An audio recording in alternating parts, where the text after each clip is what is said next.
Hey there YouTube, it's Bobi aka Paginator, and I'm here today to show you what else I got on Etsy, as well as do some book recommendations and perhaps a little local library trip.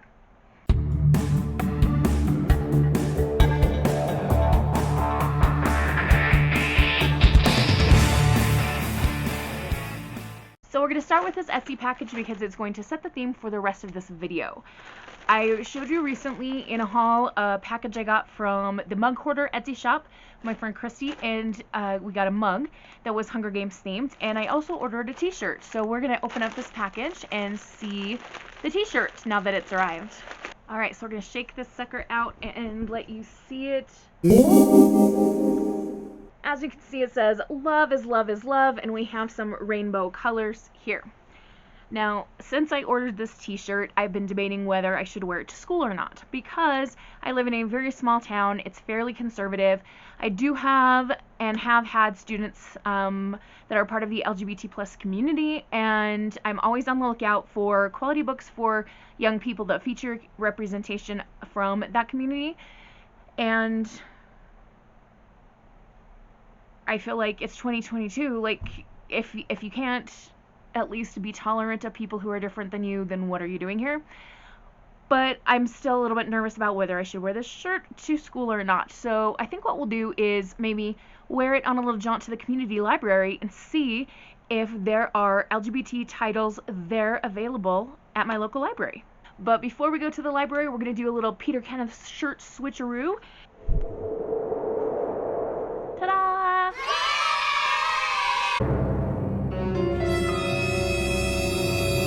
Well, that idea crashed and burned. So I drove over to the town library and they were closed because it's President's Day and stupid me forgot. So instead of that little jaunt, we're going to do something else.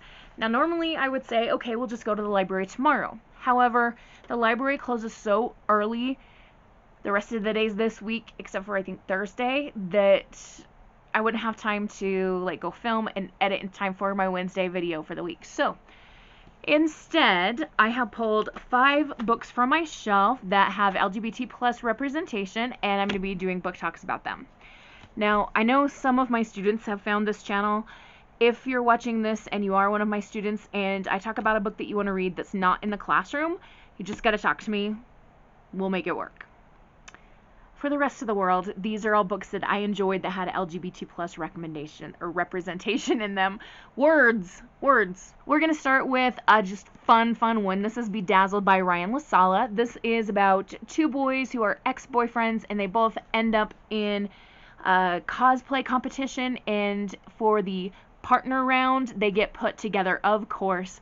And being ex-boyfriends, they don't have much love lost between them. They're not super excited about working together, but they're going to have to if they want to make it to the finals, and there are some big prizes at stake. And just for a fun little like backstory in this couple, before they dated and broke up and then got put in the competition, when they first met, it was in the rhinestone aisle at the local craft store.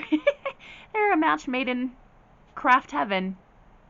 And while we're on the contemporary note, I have How Moon Fuentes Fell in Love with the Universe. I read this yesterday, as in like the day before today, and I just hit myself in the face with my book. That's really nice. I read like the first chapter Saturday night, and then Sunday, the 20th, I read the rest of this book. I loved it so much. It has short chapters, which also like helps move you along, but the action, the characters, everything was great. This was a 5-star read for me. So this is about Moon, who is a twin sister. Her twin Star is Instagram famous, except for in this book it's called Photogram. And Star is invited to go on this influencer tour during the summer after they've just graduated from high school. Moon is going as Star's helper / the merch girl for the tour, and she gets paired up with the merch boy, Santiago, who is the brother of the creator of Photogram, and these two just hate each other right off the bat, Moon and Santiago. But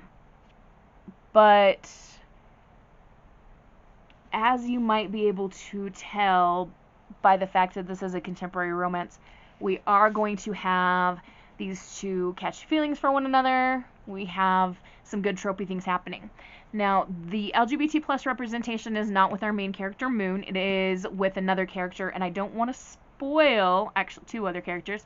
I don't want to spoil things, so I'm not going to tell you who, because that's one of the plot twists, and let's see if you can figure it out before it's specifically pointed out on the page. Also, just kind of fun to know is that Moon and her sister have something called La Raíz, which is a curse that's been passed down through their family, and at certain times they are surrounded by moths or butterflies or dragonflies or ladybugs, various kind of bugs. And I also want to just give kind of a trigger warning for this one because there is some serious abuse by a parent in this book. Verbal, emotional, physical abuse. It's bad. So just please know that going into this, there are going to be some tough emotional things to deal with as far as the parental abuse. And last detail I'm going to tell you about this book is there's a lot of cooking in here, so it might make you hungry as you read it. Okay, this is going to be our last contemporary. This is Darius, The Great Is Not Okay. I have talked about this book multiple times before. It is wonderful. I immediately ran and got the sequel and read that one as well. This is about Darius, who's never met in person his father's side of the family. Or is it his mother's? His father's? Anyway, he has Persian family in the Middle East, in Iran, I think it is. And they are going there because the grandfather on that side of the family is very ill, and they need to go make their visits just before things get bad. Darius is questioning his sexual identity. He's not sure what his identity is, and so he's kind of exploring some different possibilities. Darius is also really into tea, like brewing different kinds of tea and like researching and different things, and he has this dream to work at this specific tea place because he wants to learn more about teas. And so while he's in the Middle East, he learns about his family's teas. He also makes friends with a young man who is there in the local community, and they become really, really close friends and kind of help each other through some hard situations. This book is really well written, and I highly, highly recommend it. Next, we're going to go with some historical fiction. This is Last Night at the Telegraph Club by Melinda Lowe. This is set in Chinatown, San Francisco in the 1950s. And we have two young ladies who are struggling with the very large problem of being gay in the 1950s in America, not to mention being part of the Asian community and how you get treated and so on. So Lily is the main character. She is 17, and Kathleen Miller is the other girl here, and they end up visiting together. They become friends kind of at school, and then they visit together this lesbian bar called the Telegraph Club, and it's 1954. As I said, it's kind of not a safe place for them, especially being gay in the 50s. Like, oh, no, big no. So they actually could be arrested just for being at that bar, and there are some scary things that happen. There's also a development of the relationship between the two main characters, Lily and Kath, and Lily struggling with, okay, if I am a lesbian, then how am I going to tell my family? Like, can I be a good Chinese daughter and also be gay? Like, how does this work? And it was, again, very well written.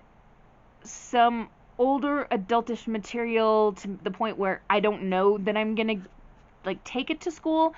But again, like I said, if you're one of my students and you're watching this and you really want to read this book, just hit me up. I will probably let most of my older readers read this depending on the situation, so let me know. And the last one we're going to go with today is Master of One by Jada Jones and Danny Bennett. This has representation in the authors and the characters. The authors are wives who wrote this together while one of them was going through cancer. which is amazing that they were able to do something like that while one of them was going through such a hard time. It just baffles me. This, as you can see, is quite a large book. It does have glittery red sprayed pages. I do have a copy of this one at school, I'm 99.9% sure. And yeah, we have a lot of characters in this one. This is one of those, think like Six of Crows group of characters, misfits kind of put together to pull off a heist or a mission of some kind. Rags is the first character that we meet, and we follow him through his latest situation. He is nabbed by this royal sorcerer Morian, the last who forces Rags, along with this other group of people, to steal the 6 pieces of this amazingly, like, immeasurably powerful ancient Fae relic. So their whole quest is to gather the different pieces. And he discovers that the relics that Morian is really after are people. And so we also have a Fae prince who has been asleep for centuries, a Queensguard deserter with more honor than common sense, a daughter of a disgraced noble family who hits first and asks questions later, a deceptively sweet-natured prince, a member of the underground resistance, neither trusting nor trustworthy, and Rags. The LGBT plus representation in characters comes through with one of the relationships we see developing throughout the book. I was shipping them the entire time. Ugh, so good. We have some non-binary rep in here as well, if I remember correctly. It's been a while since I read this, but so worth your time to read. And